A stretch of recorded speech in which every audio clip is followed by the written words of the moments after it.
aqui no Brasil. E hoje eu tô aqui com vocês para conversar um pouquinho a respeito da fibrose pulmonar. Essa é uma doença que se manifesta principalmente com tosse seca e cansaço, falta de ar. E quando a gente fala de causas, de coisas que podem causar fibrose pulmonar, elas são várias. Dentre elas, uma das mais comuns é a exposição, é quando ela é gerada pela exposição contínua a agentes ambientais que podem ser orgânicos ou inorgânicos. Dentre os agentes orgânicos mais comuns, a gente pode encontrar o mofo presente nas casas, nos domicílios das pessoas, ou então nas penas de pássaros, periquito, papagaio, calopsita, ou até edredom e travesseiros de pena que a gente usa em casa. A exposição contínua a esses agentes pode gerar um processo inflamatório que, se perpetuado, pode vir a gerar fibrose. E a gente chama de pneumonite por hipersensibilidade, essa fibrose que é gerada através desse contato. Outra forma também comum aqui no nosso meio de fibrose pulmonar é quando a fibrose pulmonar acontece junto com alguma doença sistêmica do tecido conjuntivo, como por exemplo a artrite reumatoide ou esclerose sistêmica ou a polimiosite. Essas são doenças que comprometem o corpo todo e por isso são ditas sistêmicas, mas elas têm uma predileção ali pelo pulmão e podem fazer então esse componente mais fibrótico na área pulmonar. Eu sempre gosto de chamar a atenção, principalmente dos reumatologistas, que acompanham essas doenças, para que sempre se tenha em mente que o paciente com essa doença reumatológica pode vir desenvolver doença pulmonar e que o diagnóstico precisa ser pensado para que a gente consiga ir atrás de exames que possam comprovar esse diagnóstico. Então, exames como tomografia de tórax, por exemplo, é o exame mais importante, é uma peça-chave aí no diagnóstico da doença intersticial.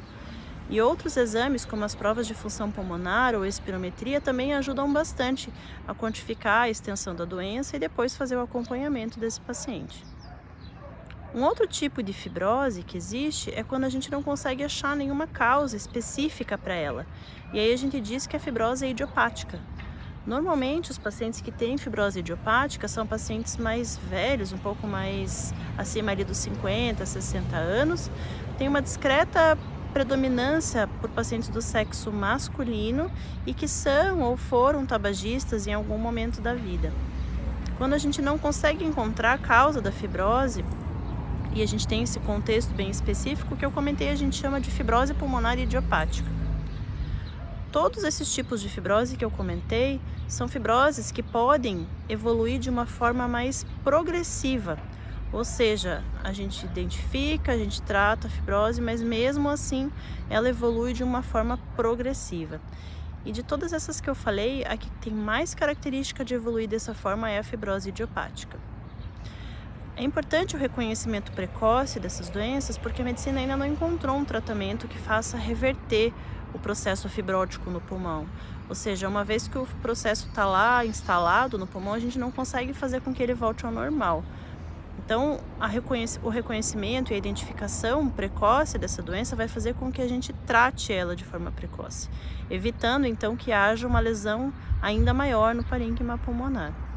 Então, esse alerta ele serve tanto para o paciente, para que procure um médico a partir do momento em que ele tem sintomas como tosse seca e falta de ar persistente, para que ele esteja procurando um médico e se informe a respeito dessa doença, mas também é um alerta que serve para os médicos, principalmente médicos não pneumologistas, para que lembrem como um diagnóstico diferencial que a fibrose ela pode acontecer, ela pode inicialmente ser sutil, que o exame físico, os setores em velcro são o principal achado desses pacientes e que a princípio a tomografia de tórax é o exame padrão ouro para a gente fazer o diagnóstico dessa doença.